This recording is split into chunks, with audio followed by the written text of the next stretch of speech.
You're very welcome to the Irish Political Roundup's Agri-Food segment with me, Roisin Cleric. And me, Paul Brophy. Joining us for this panel are two of our regular panel guests, Patrick Murphy, CEO of the Irish South and West Fishing Producers Organisation and with the Seafood Alliance. Patrick O'Neill, who's a former Fine Gael County Councillor and a beef farmer here in Bennettsbridge in Kilkenny. And also joining us is Cynthia Mhurchú, the Fianna Fáil's MEP for Ireland South. You're all very, very welcome to the Irish Political Roundup. On this segment, we will be discussing the Irish fisheries and the Mhurchú trade deal. On the fisheries side, we will be discussing heritage, culture, customs, food security and food supply within the fishing industry here in Ireland. The rights to fish on our own waters and harvest what is ours proven by Brexit. We'll be talking about treaties, laws, the rights of any European citizens. We'll be talking about the guaranteed voting takes away any democracy for smaller countries like Ireland and the fishing off the fisheries industry. We will be discussing Irish neutrality as, according to Patrick Murphy, we won't be allowed to fish because of the submarines and the cables. And then we'll be discussing another hot topic here in Ireland in the agri-food sector, the Mhurchú trade deal, which will allow cheap, unregulated Brazilian beef into Irish supermarket shelves.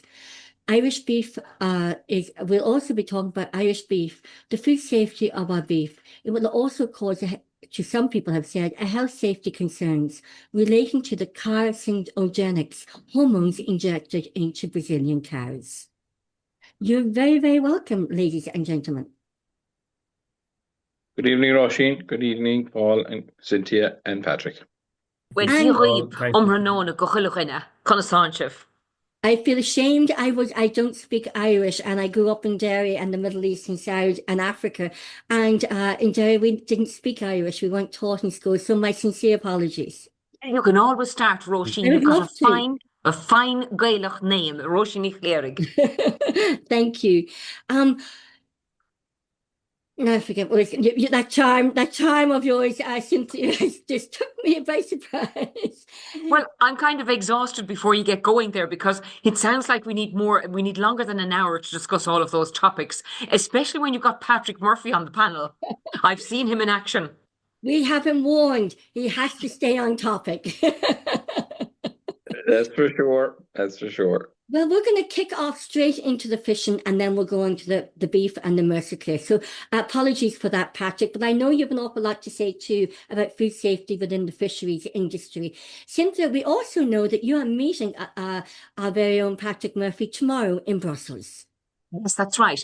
Look, the fishers were dealt a raw blow, a mean blow at the council meeting before Christmas. Patrick can deal with it in more detail, but to be quite honest, it's not overly dramatic to say it was the death knell that was drawn down on top of the fishers. Unfortunately, there was a ganging up of a number of strong European countries against Ireland's position with regards to them seeking retention and continuation of the Hague preference, which is really important to maintain any semblance of the fishing industry in Ireland. And unfortunately, I think the only country that supported Ireland, Patrick would bear this out, was Spain. But the other countries ganged up, and I don't say that lightly. It was a ganging up, even though our very able minister, Timmy Dooley, did an awful lot of pre-work prior to the meeting, right across the board, trying to build collaborations over a lengthy period. And unfortunately, it didn't come to pass. So now we're in an interregnum period whereby for the year of 2026, as I see it, and again, Patrick can correct me, the fishing industry is in dire straits. That may be revisited and revised in 2027, but there's a whole 12 months between this and then. And compensation is the main topic of conversation, I believe, tomorrow, Patrick. But I mean, compensation, it's like the farmers. And I'm sure Patrick O'Neill will bear this out. The farmers don't want compensation. They want to be able to farm. The fishers don't want compensation. They want to be able to fish. They want to be able to make a living. So I'm standing with the fishers. I'm also standing with the farmers. But look, over to Patrick to give you a full chapter and verse on the dire straits of fishers in Ireland. Patrick, if we start off with the heritage and the culture and customs of Irish fisheries. Yeah, well, look, this is going on for hundreds of years. We really didn't get our sovereignty back until we got free of the UK, and we have still areas around the coastline that are owned by actual English people or their descendants. Would you believe it? Our heritage, our numbers are dwindling fast. We have a very, very low entry rate into the industry. And the customs that we once seen thriving around our coastal communities is erased. It's gone. In Baltimore, where I started fishing, there was over 30 boats over 50 feet. There's 2 or 3 left now. In Skull, there was a huge fleet there. There was a factory there employing 200 people, all gone. In Castletown Bay after Brexit, and the detriment of that, we went from 60 large boats down to around 45 just in our own harbour alone. So, it's really calling into question whether we'll have a viable fishing industry in the very near future. And in fairness to Cynthia, who's raising this, we'd love to see her getting onto the PESH committee in the commission and in the parliament to raise a stronger voice there. So we'll be pushing Cynthia on that and educating her as much as she needs to be educated. Even in her short time talking to us, you can see how fast she picks it up. And just to let you know that Cynthia is coming down to us in Castletown Bay in February, I think. Cynthia might give us some details on that. But look, I'll give you a simple story to explain this. We have boats that are earned and secured and paid for not in one lifetime, but maybe 2 or 3. And when you have the boat paid for, then it's a matter of you just have to keep putting money in to keep it up to code. And nobody knows better than fishermen how a corrosive substance salt water is. It rusts everything, so you're constantly spending money on boats. But even so, if you've managed to buy a boat that's not cheap, it's a huge amount of outlay of money. It's like any factory. It's a working factory, and you're talking millions. And can you imagine there was 5 young skippers, sons of boat owners, in a local harbour called Union Hall, and they were having a conversation, and 3 of them were thinking of telling their parents that they were going to leave, go back to college. They saw no future in the industry, even though the families had the boats not only bought but paid for. So all they had to do was maintain them and keep them going and make them in a rich resource that we have around our island. But the problem is we get such a small share of fish in our own waters.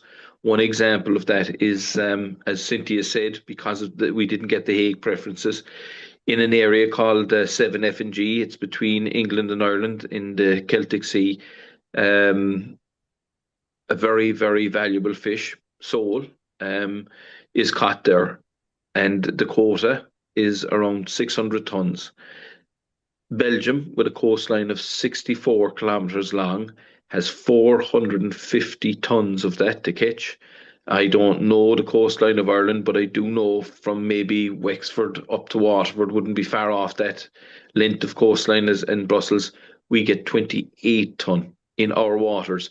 And Belgium does not connect to that sea. The English Channel is in between it.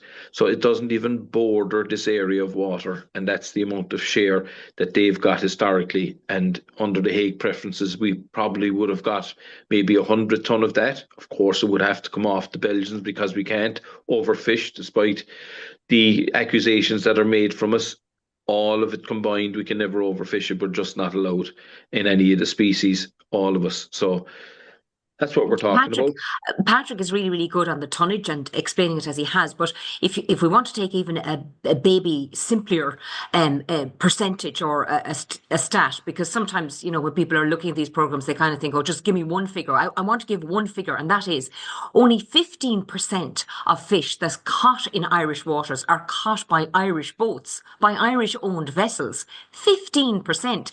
Now, okay, I understand that most right-minded thinking people understand that Irish waters should primarily be for Irish fishers, albeit we are in the European Union and we do want to share out and benefit from quotas with our brothers and sisters who are involved in the European Union and so forth. But with that, and with that sharing, has to come a fair system, a fair access system, and equitable quotas. So it's not just about economics, because you mentioned heritage there, Roisin, and we kicked off talking about Gaeilge. So I've been visiting fishing communities all my life, predominantly as a broadcaster, I suppose I should say, for the first chunk of my life, the first 10 years, because Lowry and Dini Gaeilge, sna pobl seo, these communities, they speak Irish, they fish Trí Gaeilge, they also do a Trí Bhéarla, that's fine. But I'm just saying it's a rich heritage for the language and for the traditions, not just to do with fishing, but to do with our language and our song and our poetry and all of that. And this was a point that I made to Commissioner Cadiz, who is the Commissioner for Fisheries, last year when Fianna Fáil got a group meeting with him and so forth. But that has to be protected, and it's not being protected, and things have got to be put right. So I'm glad that Patrick and his colleagues are coming out tomorrow. I've already been liaising strongly with the Renew Europe, that's my group in Europe, the advisor there, Isaac, and he's going to join us hopefully tomorrow for the meeting. And I've already requested a meeting. I did over Christmas. I wrote immediately after the disastrous council meeting, wrote immediately to Commissioner Cadiz. And I said, look, I've got to meet you the first available opportunity. And it sounds like it'll be next week in Strasbourg. And again, I will pursue him and I'll make the point. I hear what Patrick is saying. Get onto the PESH committee. It was extremely disappointing, even for me to realise that the delegation of all the MEPs had failed to put somebody full-time on the PESH committee at the start of the mandate when we all got elected in July 24. That's because there's only 15 of us and we couldn't spread ourselves across all the committees. But on reflection, I am sorry that that happened, and we do have to make amends in that regard. The Fianna Fáil MEPs have been rotating their presence on the PESH committee, but I hear what Patrick's saying. We just need a Miss or a Mr. PESH committee MEP from Ireland on it, talking all the time. And I'm going to jump in there now to back up exactly what Cynthia said. So I'm going to put it in figures like Cynthia said. So what I said about the sole, so instead of 15%, we have 5% of the sole. We have 7% of the likes of the hake quota in our own waters. So it's even worse across some of the species. Some we have more than others, but the vast majority of the whitefish stocks, we have less. The two main stocks that we depended on the most was mackerel and prawns. And during Brexit, they were the two stocks, would you believe it, that we gave the most away to the UK in the deal. And then following that, the coastal states such as Norway, the UK themselves and Iceland and the Faroes, they decided to take more than the scientific advice. And as a result, they've crashed the stock, so much so that it's gone down 70% in 1 year. So these blows that are happening to the Irish fishing industry cannot be accustomed to. And I'll explain why. Because when the common fishery policy set up, we had plenty fish in our own waters. We had boats that didn't have to travel too far away from the shoreline because of the abundance of fish. And that's where the Hague preferences came into it, because they guaranteed that if the fish stocks went down low, we'd be protected. Absolutely. And they took that protection away from us. So we're still allowing those boats to come in, catch millions and millions and millions of euros worth of fish in their own waters while our boats go out of business. And that's unfair. It's unjust. I'd call it colonialism. And that's why we need the likes of Cynthia to raise this in the Parliament to get fairness for the people of Ireland, because it's enshrined in law. It's under relative stability. It's under the common fishery policy. It's not just about protecting the stocks. This is where I'm coming with heritage and customs. It's also meant to protect the coastal communities and the people that are most dependent on this resource. And Patrick, back in sorry, Roisin, back before Christmas, the Hague preferences were blocked. Timmy Dooley, the Minister for Marine, he wanted to invoke that, but he was blocked. Why was he not allowed to carry through with that? Well, you see, because at the start, when this was agreed in The Hague, we trusted our European colleagues when we were negotiating this, so we didn't enshrine it in law. And look, there's nobody better than Cynthia to address that as a barrister. We didn't dot the i's and dot the i's, yes, and cross the t's, and we didn't put it into legislation. So we left the door open, and the European Court of Justice ruled when it was challenged, the actual invoking of the Hagues, that it was a political competency and that it went back to the member states themselves and the Council of Ministers. And just to explain that, because we touched it on earlier on, quantitative voting means a majority vote. And if you have the majority, then you're not going to change things. So it's like asking turkeys to vote for Christmas. Do you know, it's as simple as that. You're asking countries to give up the fish that they have to give it back to Ireland. Now, touching again on Brexit, that's exactly what happened with the UK. When they left the European Union and the common fishery policy, they regained sovereignty over their waters and the fish within them. So the other countries had to trade once again and do a bargain with them to allow them to continue to fish for species inside there and work out how much you could have. We gave 39 million worth of fish in UK waters to allow to fish. But not only did we do that, we also allowed them to fish in our waters. And in the Porcupine, they have around 800 ton of nephrops to catch. And that 800 ton of fish is worth around 20,000 a ton. So you're talking millions of euros, as well as the other fish we gave, they can catch in our waters in reciprocal access. So we got a very bad deal, and we lost 25% of our fleet and 25% of our fish. So that proves that the common fishery policy is not being fair, because they set all the rules aside when Brexit happened, gave them back their fish, and actually punished us for it. So they took fish off us and gave it to the UK. The other countries that were catching fish in our waters also gave that fish to the UK. So we were victims over and over again. And as a result, we are in the position now that we've gone from thousands of boats down to 140. That is the reality. And in the last 20 years, we went from 400 Irish registered boats down to 140. And if that continues, sure, we're an endangered species.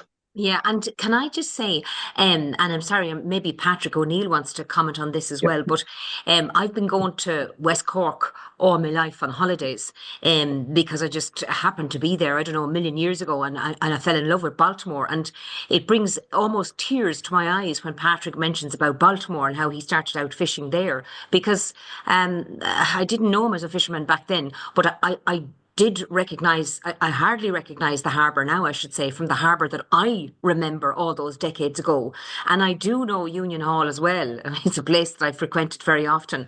And I have seen the busyness and the industry and the families and the commercial activity, whether it's the mechanics or the net repairers or the trucks loading up and heading off and driving off. I haven't spent much time in Killybegs. I mean, obviously it's a huge operation there. I didn't spend a huge amount of time where Patrick is based at Castletown Bear, but I do know it. But I'm just talking about those two little areas.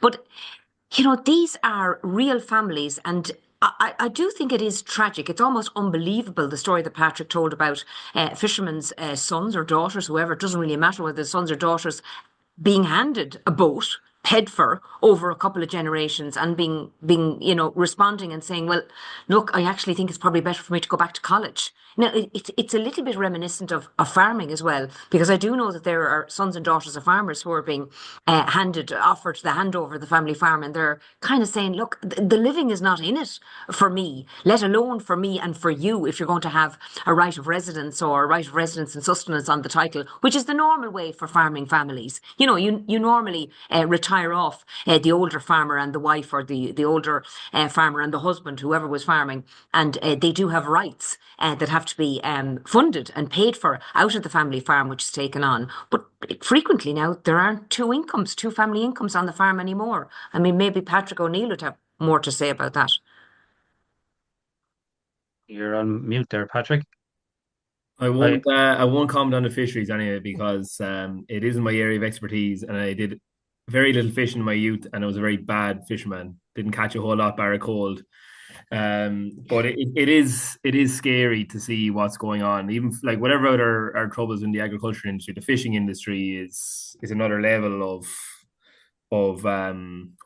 problems for the individuals and families involved in the fishing industry across Ireland.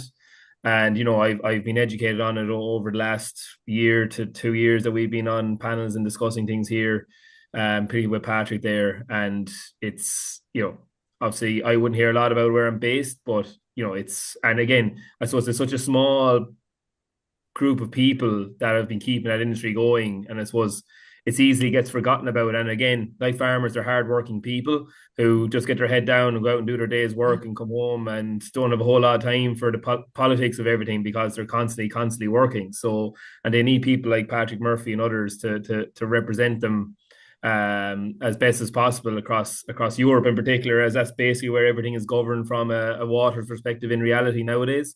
And I suppose farming has another part to play in that. And a couple of things Cynthia has touched on there. Like farming it's at a funny stage, you could say. Like it's obviously you had a boom in the dairy industry for a period of time, and there's a bit of doom and gloom around that at the minute, and things haven't it's hit a bit of a wall and it's kind of trending downwards, where obviously in the last 12 months beef has been on an upward trend. And whereas so many people that have turned their back on beef from a farming perspective are reconsidering it as a potential option if things can hold. Obviously, there's been a lot of news that we'll get into, I'm sure, as we go on here, that may cause some potential issues for that down the tracks. But it's we've been farming is very much heavily reliant on European money, and how the common agricultural policy as it was to help grow the European market, to help produce food at a price that is affordable to most individuals across the continent. Had its purpose, but it's kind of turned now into it's very like I was just looking at it the other day. Like our payments from Europe, I suppose, on our farm have almost halved in the last 10 to 15 years. And you're doing the same work, you're producing you're even more efficient, which is great, but they've been chipping away at the agricultural budget for a long time, and pushing it maybe towards more environmental stuff, which all has a part to play, but it all ends up being little small side schemes that are all just tick the box exercises that are not really going to help us achieve what we need to achieve. Putting more work on farmers, putting more costs on them, and cutting, I suppose, the direct payments that they've been getting. So, Europe has lots to answer for when it comes to how they've handled agriculture. I know absolutely. There's absolutely. But I just want to say very succinctly: no farmers, no food. I mean, they're talking until the cows come home here, morning, noon and night, since I got elected, about defence. And rightly so. Okay, we've got an outrageous war, an illegal war being conducted. Putin and Ukraine, Russia and Ukraine. We've got another war, a trade war and so forth. But the fact of the matter is, we all need to eat 3 times a day, or in my case, 6 times a day. And if we don't have farmers producing the food for that, well, then we won't be able to feed the armies that we're supposed to be investing in, and rightly so, across Europe, in our own way, because obviously we come from different, I suppose, different political situations, neutrality in our case, and some other countries in Europe, and we might be touching on that. But that's all I want to say. No farmers, no food. It's a no-brainer for me, as far as I'm concerned. And yes, you have been weaned, I suppose, and overweaned in relation to payments. But you had to be, because the budget in farming was reduced. And as you said, the environmental matters were meshed into it, Patrick. And you're expected still to pay for the same amount of things, and the cost of living increases, all the inputs that have increased for farming over the last 10 years. To land us in a position whereby the average farm income in Ireland is approximately something like 30,000. Right? I mean, there is no way a farmer and his or her family can survive on that, with the amount of the costs involved in it. And, I'm sick of people saying, oh God, the price of beef, and they've done so well. And, farming is like that. It's like the waves that Patrick and his people have to fish on. It's literally up and down. And what you try and do is you try and make money in the good times, because by God, you'll need it for the lean times. Cynthia, can I ask you a question? Can I ask a question of Cynthia, please? Cynthia, what in economics and in supply and demand, will the price of food go up if we lose our farmers or go down? I reckon the price is only going to go up. I really do. And I'll tell you what's also going to go up. I do think our health in general and the costs of health will go up. Why? Because we won't be eating fresh food and freshly and sustainably produced food that is not only good for the body but good for the environment. And case in point in that is the Mhurchú beef, which I believe is beyond substandard. I don't want to be, I suppose, creating overly dramatic scenarios, but we have had beef from the Mercosur countries withdrawn for a specific reason. It's called human health. And therefore, it could be dangerous. It could reduce our resistance to certain drugs because of the fact that the animals out there are being injected with antibiotics and other growth hormones that were banned in Europe not a couple of years ago, but decades ago. So the production in the Mercosur countries is completely substandard when you look at the standards that Patrick O'Neill has to comply with, I should say. Just to come back in on all this, so like it's, and I've touched on this many times on this on these debates, is that we're producing food to the highest possible standards here, and farmers are similar to fishermen in a way. If you look back on the Dáil 20, 30 years ago, I'd say there was at least 30 farmers within the Dáil, in MEPs, etc. There was loads of farmers involved in politics. And farmers, I suppose, are, like fishermen, are more affected in policy than any other way of life in reality, because so much of our laws come from Europe, and how we deal and how we work on a daily basis come from Europe. Because farming has changed, and there's less labour on farms nowadays, as kids, they can't afford to stay at home on a farm because the money is not there to pay them. So there's less. So each farmer now is doing more on their farm. They don't have as much time maybe to get involved in political life, to the farm organisations don't have. Farmers don't have the time that they maybe used to have because the labour isn't there in their farm to get involved in politics, to take a step in as a councillor or a TD or even an MEP at some stage. So farmers have been underrepresented at political level, I find, for the last 20 or so years, and I think that has had a detrimental effect on the policy that's come from Ireland and Europe. But when it comes to Mercosur, right, try and break it down very, very. As you all know, I'm very centrist in my views, and as a whole, we're Europeans, and the Mercosur trade deal as a whole is probably a good deal for a lot of Europe and everything that comes along with it. Absolutely. I don't have a huge issue with the 1.5% of 99,000 tons of Brazilian beef as a product. Like, obviously there's issues with the hormones and how they treat their animals and all that the hypocrisy of it is what annoys me on that point, where the standards that we go through to produce our food is second to none. You will not see it anywhere else in the world.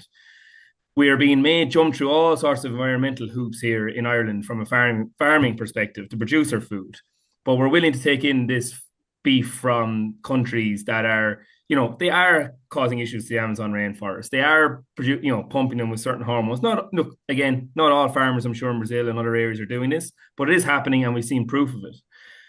I don't have a huge issue with in a trade deal importing that tonnage of beef. I don't envisage it having a serious detrimental effect on beef price in Europe. There is safeguards being put in place that I do think will help if something did distort the market. But it's the hypocrisy of what we've had to deal with for nigh on 20, 30 years of what, been chipping away at us from an environmental perspective in particular. And we're all environmentalists. I have no issue with doing what I have to do on my farm to help the environment. But it's like being talked down to the whole time as if farmers are this big, bad like the same amount of cows are in the world as there were thousands of years ago. Like, they're not producing less manure. They're not producing less this. Like, that's not changed. That hasn't changed. And, the cow numbers are the same. So, farmers are there now, and we're close to being pushed over the edge as being where there's going to be no return. Like, small farmers are going to disappear. The nitrates derogation was part of that. Again, not something that affects me personally, but, that generally helps small dairy farmers to keep going and survive. And, what's special about Ireland is we still have our small family farm set up, and you won't find that in a lot of European countries anymore. No. Even in the UK, there are large farms. Like, Ireland is very unique in that way. So we're very close to push. Europe as a whole is very close to making that disappear. if we don't, sit back and think about how we're doing things and what we're asking our farmers to do. Our farmers will produce the best food no matter what they do. They're proud. This is what they want to do. I think the Mercosur thing, more so than anything, I think it's the frustration of the hypocrisy of the whole thing has annoyed farmers more than anything. Yes, but Patrick, I agree with you on the hypocrisy. I don't know whether I agree with you on the fact that the 99,000 tonnes, you're more of an expert because you're at the coalface. You're saying it won't make that amount of a difference, or the difference that perhaps is going to be as detrimental as we think. But I believe in standards. And if Europe is laying down standards for the farmers of Europe, whether you're a French farmer, whether you're an Irish farmer, and if there are very high standards to be met by all of us farming in Europe, it's completely unfair then. It's a completely unlevel playing pitch to accept in this beef. So I'm also on, when it's proven, as you said, that it is substandard. And it's the not knowing. Yes, it is a small amount. And Commissioner Hansen said the exact same thing to me before Christmas when I cornered him nicely professionally about this. And he said, well, look, it's a small amount. And we're satisfied that the producers that would provide that small amount, the 99,000 tonnes, that they will comply with the standards. But you see, the standards are only as good as the examining stations along the way. And that's made up of persons who are doing their job to a sufficient standard. And of course, we know that certain persons or certain systems failed because they failed a couple of times because the beef has been recalled. Those beef products have been recalled. So I'm unhappy with it because I think it's the start of a slippery slope. And it really undermines the trust and confidence that citizens that I represent, because I want to be true to what they gave me a mandate to ensure that the European standards were upheld. So I sit on another committee. I'm not on the Agri Committee. Obviously, I keep a strong watching brief, but I am on a committee called IMCO, Internal Market Consumer Protection, also businesses being protected. And on that committee, we're constantly talking about the likes of Shein or the likes of substandard products coming from China, which could explode in a child's face and scar them, or could set alight the nightdress of an old age pensioner and burn her, God forbid, or burn somebody to death. So we're constantly hounding that side of the business. But then when it comes to the Mercosur beef, we kind of ignore those standards. Now, I understand the geopolitical situation. We need Mercosur big time because we're under huge pressure with tariffs in America. Of course, we need new markets. And of course, this was in being for 25 years or over 20 years. And we had to resuscitate it very, very quickly when we saw what President Trump was doing and how we're being treated. But the beef and the Mercosur beef should have been severed off from the get-go. The arguments were still there at the time. Unfortunately, it's now too late unless the Parliament votes no, and there's got to be a massive rethink. There's also another aspect, folks, and that is that next week, parliamentarians in Strasbourg, like myself, we're going to be voting on whether we support or not to refer the Mercosur deal as a whole to the European Court of Justice. If that happens, then there will be a freezing of the implementation of the agreement.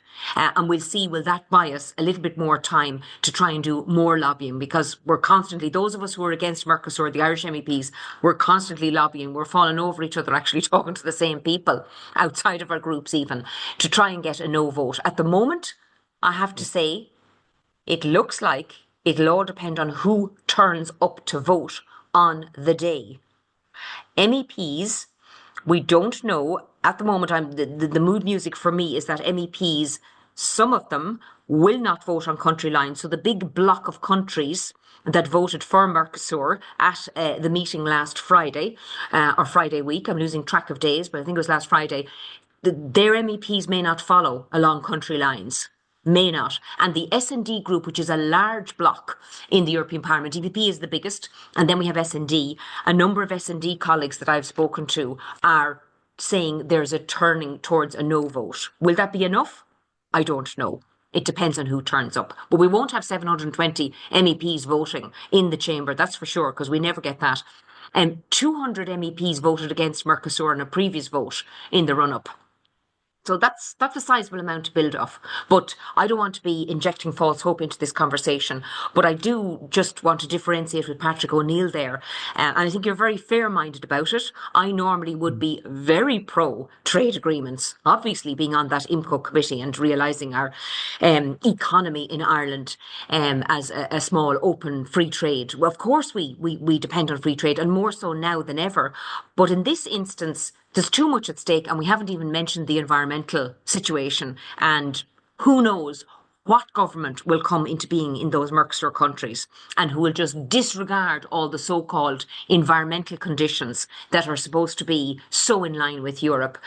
They've got to cut down a lot of trees in order to let cows graze, or in order to house the cows to some degree. And Cynthia, just there last Saturday, there was an absolutely massive protest in Athlone. It was organised by Independent Ireland. Both myself and Roisin were there. Nearly 30,000 people turned up in Athlone. There was like tractors backed up for 7 kilometres. You had farmers, yes, had farmers coming from all across the country, and there's people, who wouldn't be from a farming background, and they were coming because they're concerned about the health implications of the whole Mercosur agreement. And there's another part in this Mercosur agreement that has probably kind of gone a little bit unnoticed. It's around poultry and grain. Yeah. Poultry farmers would potentially be in for even a bigger hit than beef farmers, when nearly 1.5 million tons of chicken fillets could come into the country, which could wipe out the whole poultry sector in Ireland exactly, as well. Paul. Yeah, and grain, as you say. Now, there's other major benefits as well for farmers, which we won't go into. But can we just pause here? The reason why so many people came out, and Patrick O'Neill has touched on it about rural Ireland, and he said, we're sick of being talked down to. And I heard that during the election campaign in 2024 for the 3 months that I campaigned, and it really resonated with me, because when I drilled down and when I listened to farmers and when I looked at what was going on with their red tape and the talking down, it is a reality. And very much talked down in relation to the last top-heavy, environmentally driven mandate of the MEPs and of the Parliament. I mean, literally, new policies, new laws, new directives were shoveled down the throats of farmers. And that's all fine. Of course, they want to look after their lands. It's their livelihood. It's their investment. It's like having their pension plan there. But of course, they couldn't be expected to implement all of these environmentally friendly directives if they weren't getting extra money for it. And the next thing they were told, well, you know what? You won't get extra money. We'll just lump it in with your usual cap payments. So effectively a reduction. And the same talking down has commenced, Patrick. I don't know how you feel about the opening salvo of the cap budget, which is like 20% less at the start of, this mandate for farmers. Again, it's another blow.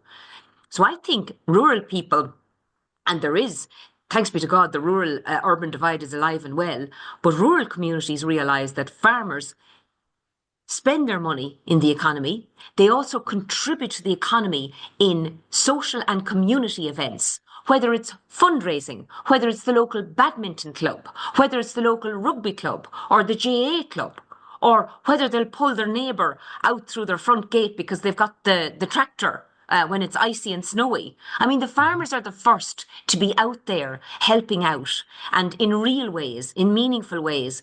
And people that are not involved in farming in Carlow town, and remember, I'm from a town, but I'm on the edge of town and I'm up against Teagasc, and my mother was from a farm.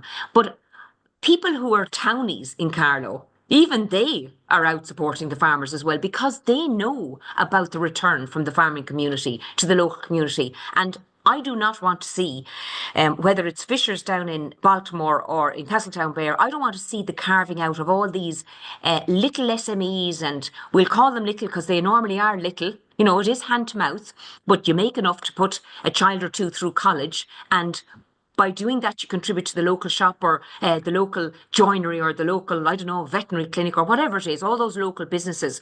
But you create a vibrant ecosystem in a part of Ireland, rural Ireland, that people want to live in. And that should be preserved. We don't all want to live in Dublin or Limerick or Cork or Waterford or any of those cities. They're grand places, but we actually want to live in rural Ireland, and we want to have the same rights and means to make a living in rural Ireland. Well, I'll give you a statistic there. Sorry, Roisin, my apologies. Go ahead, Patrick, go ahead. Just to give a statistic there, when you're talking about the importance of agri-food in local areas, I went to the local supermarket in Castletownbere and I said, what will the impacts of Brexit be on you? And he said, very simply, Patrick, if we lose 20 boats, then that means we give €500 worth of shopping to those boats for their crews to go out on a trip, right? So 20 boats, 500 a week is €1 million by the end of the year that he lost from his tills. That is a massive blow to a business inside in a small rural town. That's what you're talking about.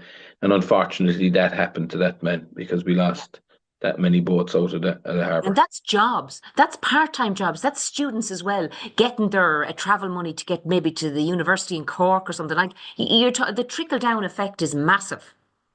Yeah. If you go down into Castletownbere now, it is very, very quiet. The once vibrant town that you've seen, driven by the enterprise that fishing was below there, is gone genuinely, and you'll see places closed and they'll open maybe a couple of days at the weekend or something like that. They're part-time. The shops are closed, there's very little activity down there, and people are noticing it. You can't always pivot in all of these fishing villages. I don't want to say former fishing villages or towns, but you can't always pivot to the likes of tourism, and you're certainly not going to be getting in a Google or a Meta or, an Amazon to set up some kind of a depot, a collection centre. Yeah, no, it's really important, and the same is happening to our farming community as well too. And look at, and Patrick said it himself, if the financial income is not there at the moment, and as you said, now there's a 20% cut in the help that's been given to farming communities. And this isn't free money, by the way, as I learned myself, and you did too, Cynthia. You said it yourself. Farmers are expected to do more, put up more fencing, farm off the land, do the streams, monitor, be environmentalists, that they weren't expected to do before. And then, as Patrick said, to cope with the increased production that you have to do to match the not such an increase in your products coming back to you, then you have to intensify more, which incurs more cost. And it's a never increasing bigger treadmill. And eventually what happens is the young people see what the likes of Patrick is doing. So he did say he had a full-time job. I'd love to know which one he's getting more hours into, and would he be in trouble with the WRC if they came down and said, come here, you're not paying yourself enough for the hours you're doing on the farm? Because I can guarantee you, knowing it myself, growing up in a small farm, there's plenty times you'll be told you'll be paid for that now when we sell the animal. That could be 12 months later. Look, that's it, Patrick, in a nutshell. And I've been home farming part-time with Dad for the last, 4.5, 5 years, of which maybe last 3 years I've been kind of the main focal point from a decision-making perspective. And genuinely, I haven't drawn one penny out of the farm.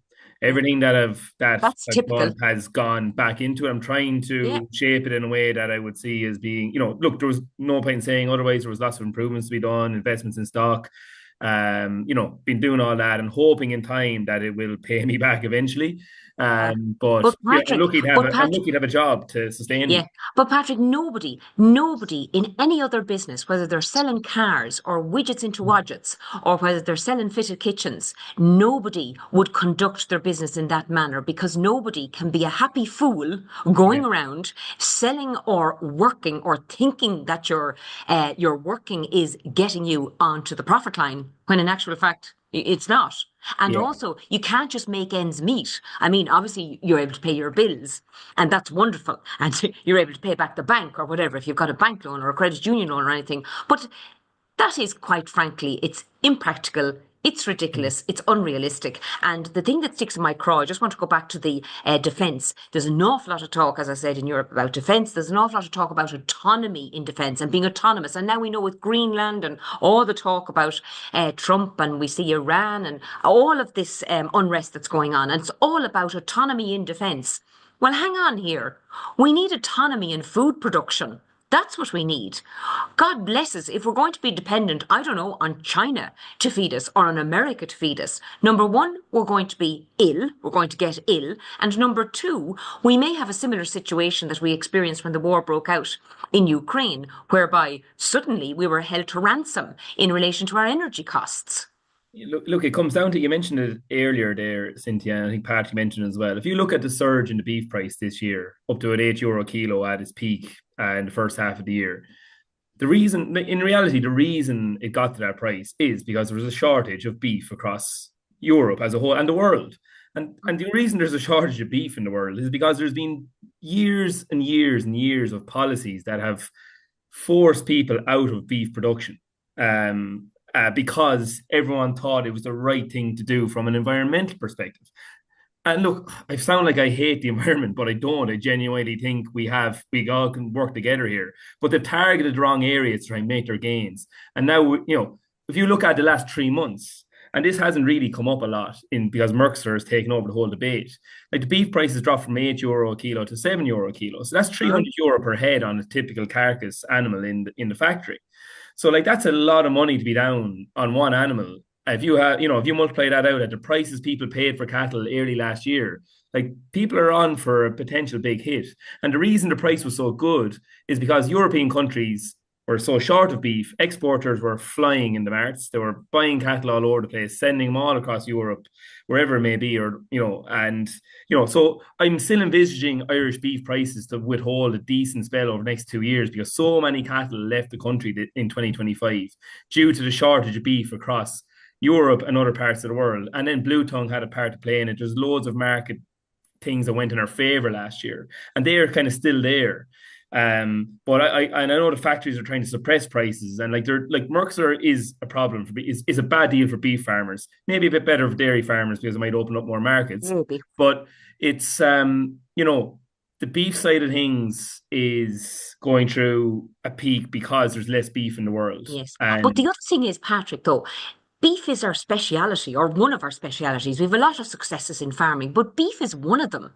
And, that's another reason that this is worth fighting for as well, because it is going to adversely affect, it may be a small percentage, but I don't care how small it is, because of the fact that there are the other issues about the hypocrisy. I'm going to call it, different standards. I'm going to call it very, very poor standards. And we're being asked to upend basically what the fundamental basis of the European treaties, which are supposed to be based on fairness and equality and level playing field. And that's now just upended. And I understand politics, needs must.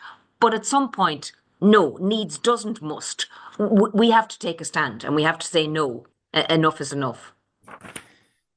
I'm going to come back to fishing, and I'm just going to give you a warning of what's coming with the farming, because it's endless. And it's the regulation, as you spoke to Patrick and you, Cynthia. So fishing boats, before they leave the port, they have to dial in to the control agency, and they get a 4-hour window of when they're allowed to leave, and they have to leave in that window. If they don't, they have to call back in and give a new estimated time that they're going to leave the port, and then wherever they go to, they have to log down where they are. And there's a computer on board their boat that before midnight, you have to fill in how much fish you caught during the day, where you caught it, how much fish are inside in the fish boxes, and where those fish boxes are actually positioned in your hold. Now, do you think that's fairly strenuous? That that's a good way of monitoring what you have inside your boat and where you caught it? Do you think that's fairly intensive? I think I think that's intensive. I think it is. Right. So I'm going to tell you what they've have to introduce this year in the new control plan. It's after every haul you have to do that. So if you shoot your gear 4 times in the day, you have to do all that work in 4 hours. But you might only get maybe 10 kilos of a species in a box. This is the over regulation that's happening, Cynthia. That's happening nowhere else. And this is what we've said. And back to the Mhurchú, we had a 49-year agreement with the European Union in the Hague preferences. 49 years it was allowed to happen. Practice. and custom and practice. And on the 50th year this year, they decided, no, we'll be losing too much fish, not because of anything Ireland did, but what the other coastal states did. Again, Norway, UK, Faroe Islands, and Iceland, by them taking more and collapsing the stock, they couldn't afford to lose more. So Ireland had to lose it. And we lost disproportionately because it's one of the stocks that we actually have a healthy share in. So when we lose more than everybody else. And that's what happened. So when you have that, as you said, Cynthia, and this is where we're going to be asking yourself and talking tomorrow, you're dead right. We have to go back to the values of what the European Union stand for. And it was the opposite. That's why you had the cap. After World War II, when people weren't producing food and Europe was going hungry, that's what they did. That's what the cap was brought in, was to incentivize agriculture and people getting into it to produce food. And we're moving away from that and thinking, well, we'll get it from Brazil or some other country instead, thinking because it's over there, we won't see the damage that is being done in their environment. And sure, what you don't see, what you don't hear, what you don't speak, hear no evil, see no evil, see no evil. This is what it seems to be going. But the people at home in Europe that carried the burden, just like Patrick has said, spending 3 or 4 years investing into a farm business from his father for nothing. You wouldn't make it up. It's slavery. And then to be told, no, we're going, thanks for doing that. Just like the boys that bought their boats, change the rules just when you get there. And the rules then put you out of business. And they call that fair? I just the overregulation and the red tape. I'm across a couple of files seeking to reduce red tape and regulations in business because, it didn't take Draghi and Letty, all those very important economists, to tell us how uncompetitive Europe is. You just have to come here for a day and breathe in the air in the European Parliament, and you'll see how uncompetitive it is. And one other, I'll give you an analogy, I suppose, or another little simple example in relation to transport. So I'm a member of the Transport Committee, and serving on a committee is like being in a government department, but you're not the minister, you're with an awful lot of other MEPs, and you're trying to basically consolidate files and reevaluate files and update files from a legislative point of view. But actually, Ryanair, I met with them today, as did a number of people in relation to the aviation industry. And so Europe started out very, very well. And I still do believe in Europe. I'm a committed Europhile. But Ursula von der Leyen, for example, if we don't go back, decades, but if we just go back to her first mandate, she was very strong on the single market and was very good to Ireland in relation to Brexit and maintaining that single market. And on we come now to the new Parliament and the new mandate. And unfortunately, the red tape has just become overburdensome. In the airline industry, for example, we do aviation extremely well in Europe. It's very competitive. It's the most competitive market probably in the world. And the average ticket price, airfare price, which I learned today, courtesy of Ryanair, is approximately 45 euros in Europe. But in America, it's $115, which is approximately 100 euros. And that's because we have the single market, we have the open skies, we've got everything going very well, except in the middle of it all, we decide to overregulate on environmental taxes, also overregulate on aviation taxes, and then introduce the sustainable aviation fuel targets for the airline industry, and then add in the air traffic control system, which hasn't been revamped to ensure that the air traffic controllers in France won't close the entire skies in Europe at any given time. So there's a number of problems as a result of over-regulation. And what we need now is we need a robust commission and a robust leader and MEPs as well, myself included, who will actually say, no, this is wrong. We need to go back to the heady days. I mean, I'm old enough to remember Peter Sutherland when, and the previous commission that he was involved with, who said, no, we're going to open up the skies. We need open skies. We need a single market because Europe has to become competitive.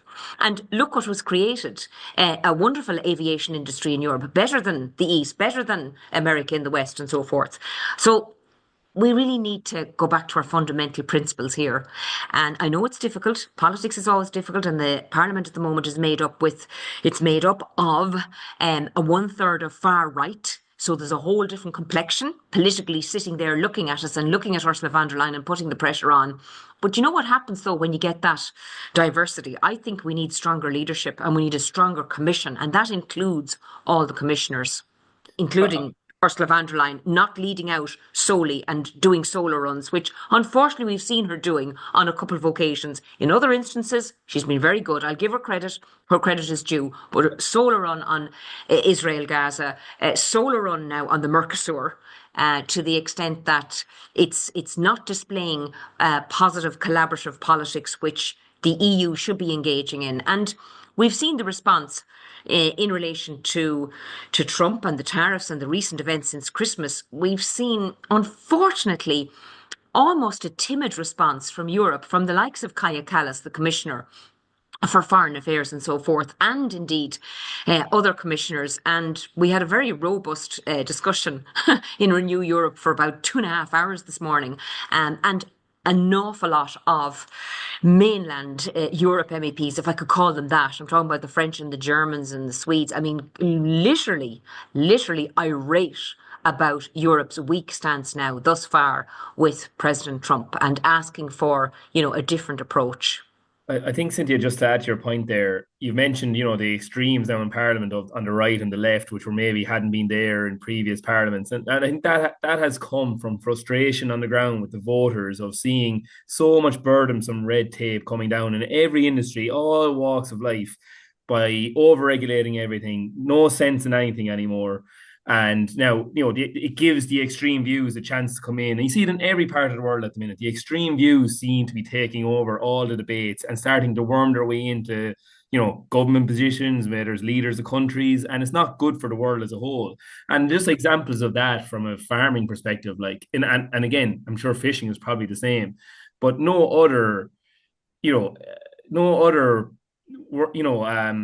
oh God, the word escaped me. But no other industry would probably accept what agriculture and farmers go through. So I would say we get 5 or 6 different types of payments a year, maybe. And I'd say if 2 of those arrive on time from Europe and the department, we're doing well.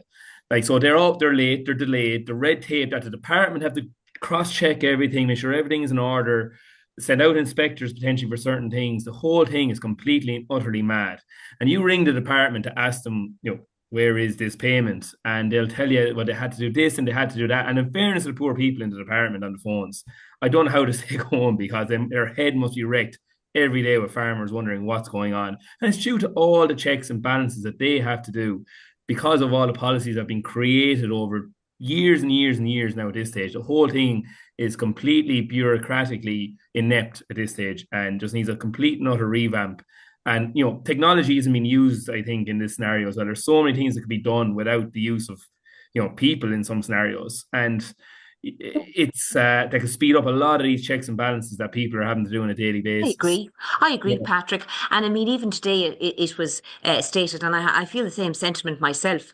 I am unhappy about the speed with which that Ursula von der Leyen and her commission are actually invoking and creating and progressing the change that is required. We've had the big report from Draghi. We had it in September 2024. And prior to that, we had the Lette report from the other gentleman, the Italian, I believe he is. And I just, read the recommendations and the highlights of that as well. It's the same said thing. And yet we're still waiting. It's now 2026, folks.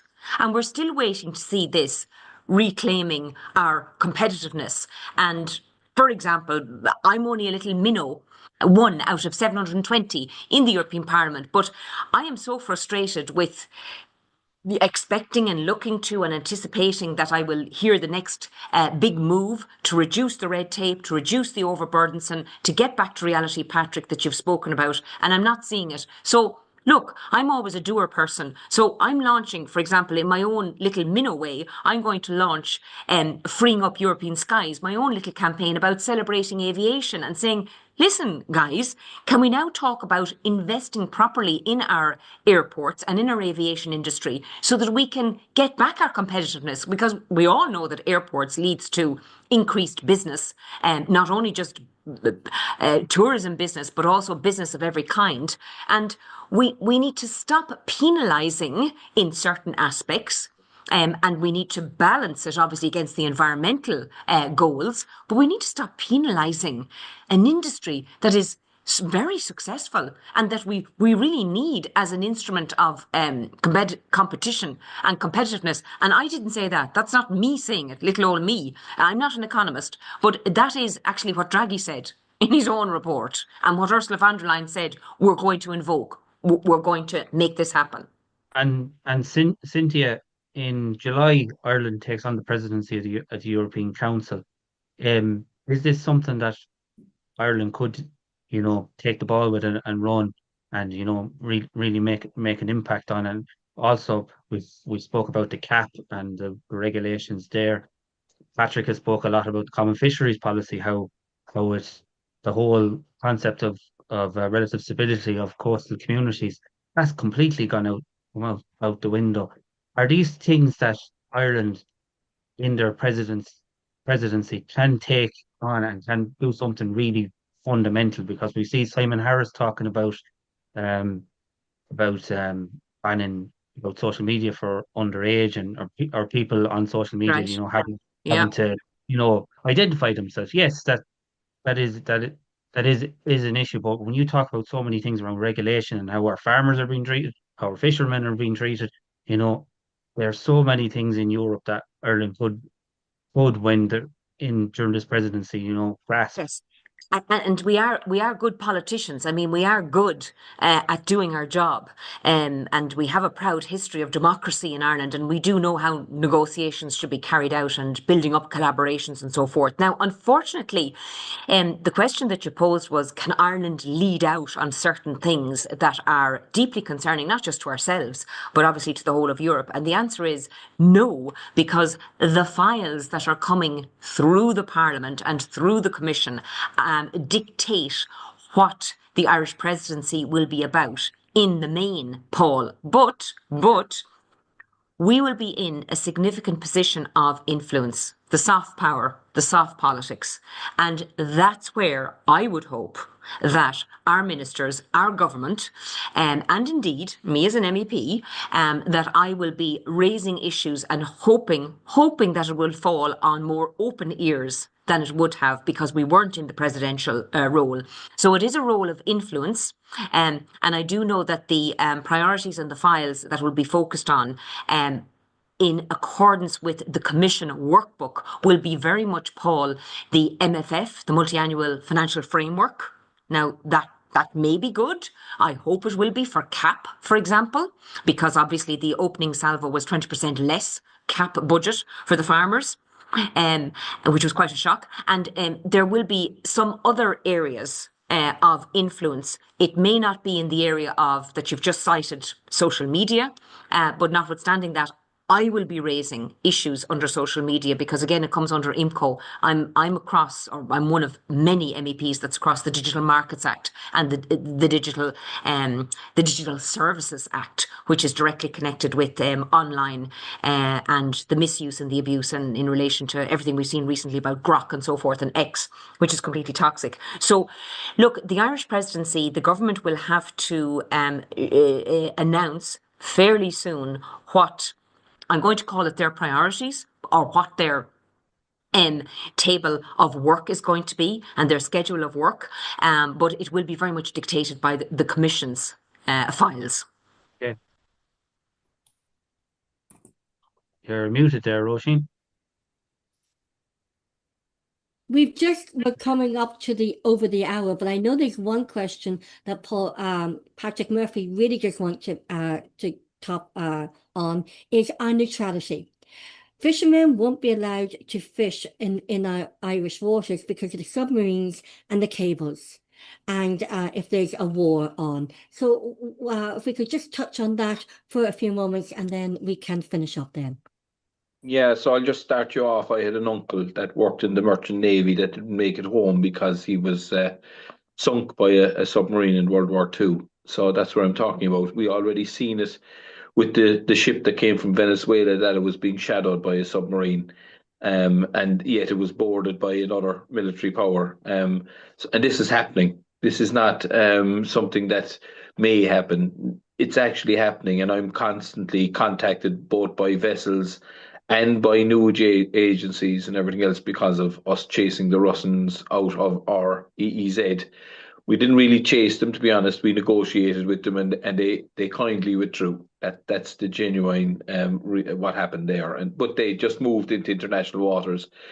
Now, they did so because we did mention the cables at that time to the Russians, that where these activities were. So maybe they thought, well, if we stay here, then we'd be giving up the reasons why we're around. I don't know. That's looking into somebody else's mind.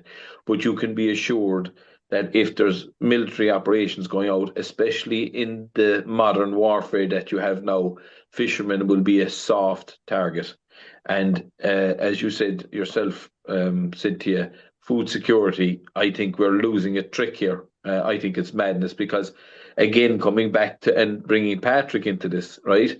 A cow isn't on the plate after a month or two. It's, minimum 18 months. And then you have to get the breeding stock. And Patrick said it himself, a lot of animals that normally wouldn't be sold out of the country have been sold. And it's going to take time to replenish those animals, and that leads to food security being jeopardized. In other words, we don't have enough. Luckily enough, we produce more food in our country than we consume in certain aspects, even though flour, we bring in 99% of it. So, these are the realities, and there needs to be an actual sit-down report to see where the weaknesses are, like anybody does in their businesses. But certainly for fishing, I wouldn't be sending lads out to go catching fish, especially when they mightn't have enough of it to make a decent profit out of it, to risk their lives. They did it during COVID, in fairness to the lads, because everybody thought you could fall over and be dead in a day or two. These fellas were 200 miles off. It wasn't as if, they had access to medical care or a hospital, and it takes at least 24 hours just to steam in, So these guys and women risked their lives as they were understood when they went out during COVID. Genuinely, they didn't just go into a hospital and turn up for work. They left the pier for a week or two, and they were subject to this. And some people did get sick, but they did get helicoptered in. But if there was a massive outbreak, you just wouldn't have the facilities to bring them in. So it's just something that I touched on because a lot of people are raising it with me, Cynthia. And Yes. I actually was reading an email before I came on about this because there's an actual conference to be held, bringing all the parties together. And I've got an invite, would you believe it, that because of the talking to Russians and the interviews that I'm doing to speak on it. I'm no expert. But people don't realize is that these cables, you can find exactly where they are. They have to be identified where they're being laid. And there's another one coming in from America into Cork, around Ballycotton. So this is ongoing. We have cables being laid across the channels. Now, these are dangerous for our vessels as it is because we tow across the bottom.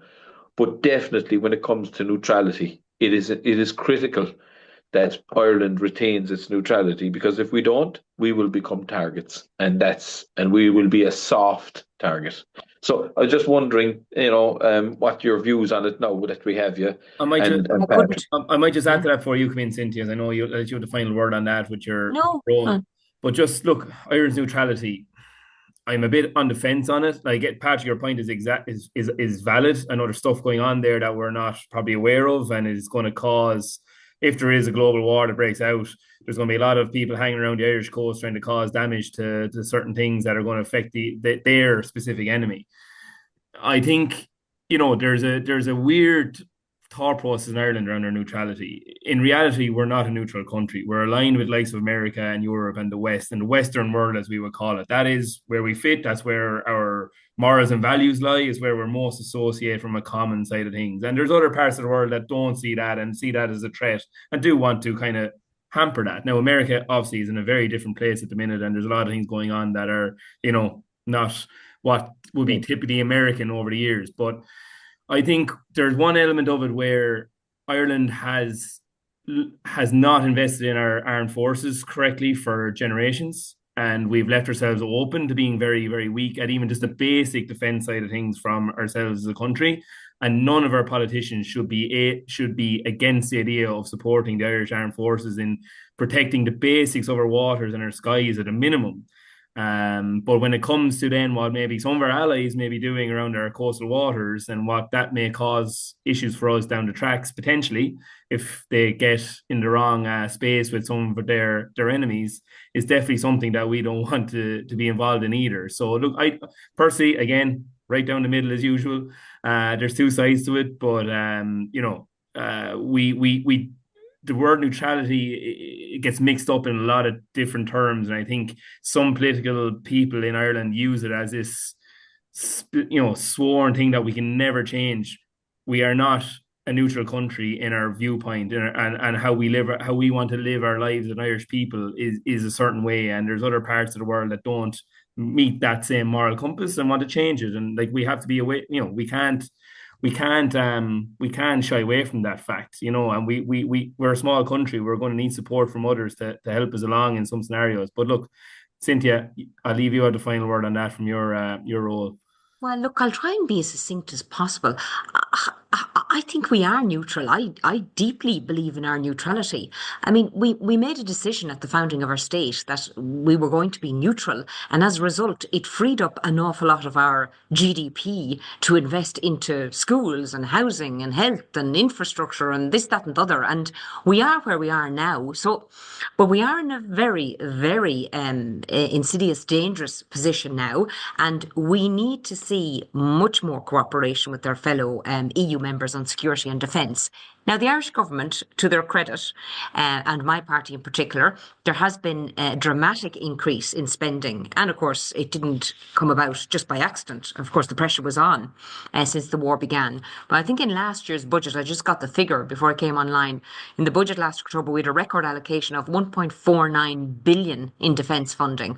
And that was an increase of 11% year on year. That was a lot for us, which traditionally, as you quite rightly said, Patrick, had not invested adequately at all in our armed forces. Now, we are going to continue to ramp that up. But of course, we have the other spending priorities. We're back to the housing, we're back to the health.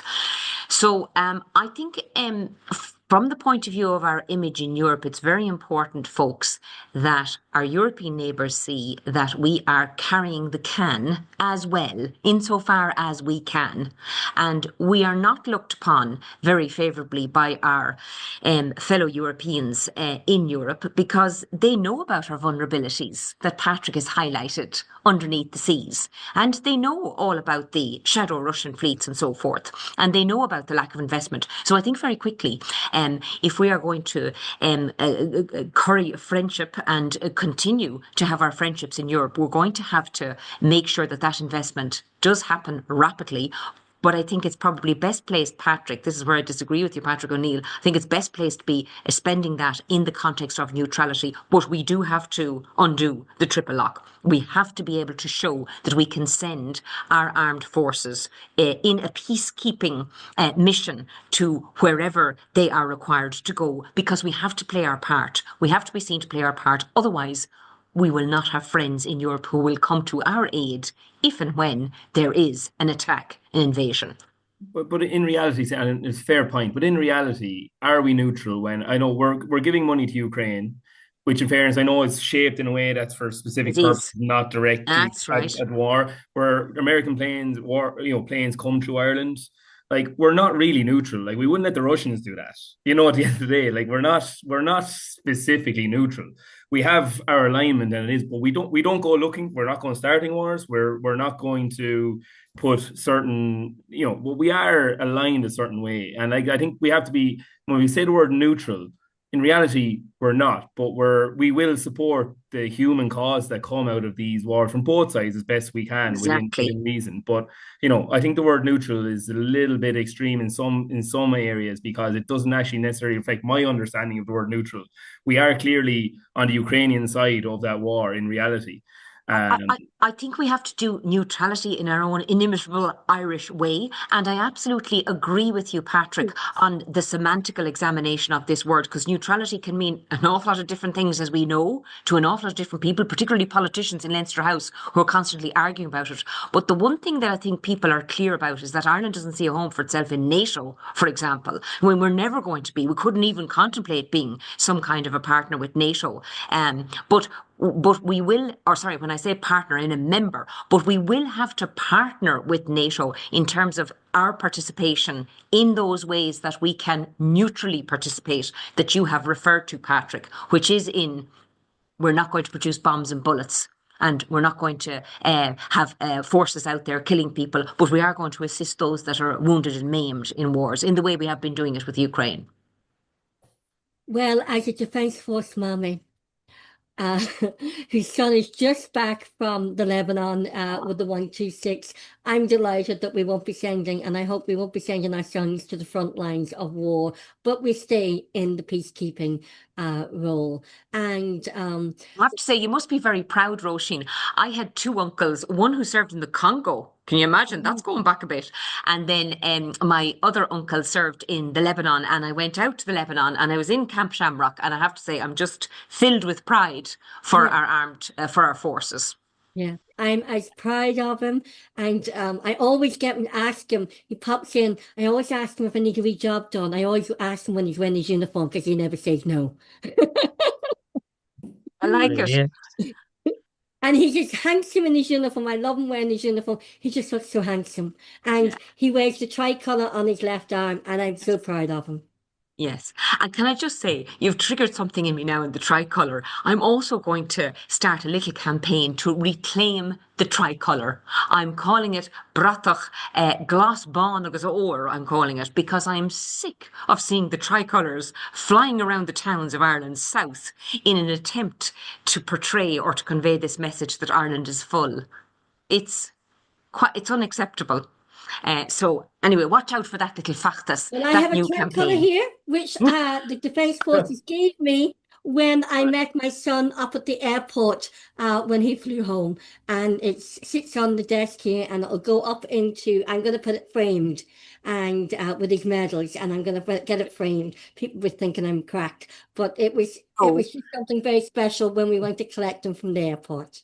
Yeah, because the tricolour is for all of us, you know? So why should it be captured or hijacked by whoever is hijacking it at the moment? We all know who it is, but that's a different programme, a different discussion. But it's absolutely unacceptable that our flag should be, you know, treated in that manner. And I don't know, for people to see on lampposts in every town around Ireland, certainly in Ireland South anyway. It's not something like it. Our tricolour's been hijacked for a long time across many different areas. Like the tricolour, in fairness, the meaning of it is the complete opposite of what has always been portrayed at from my lifetime anyway, from different organisations.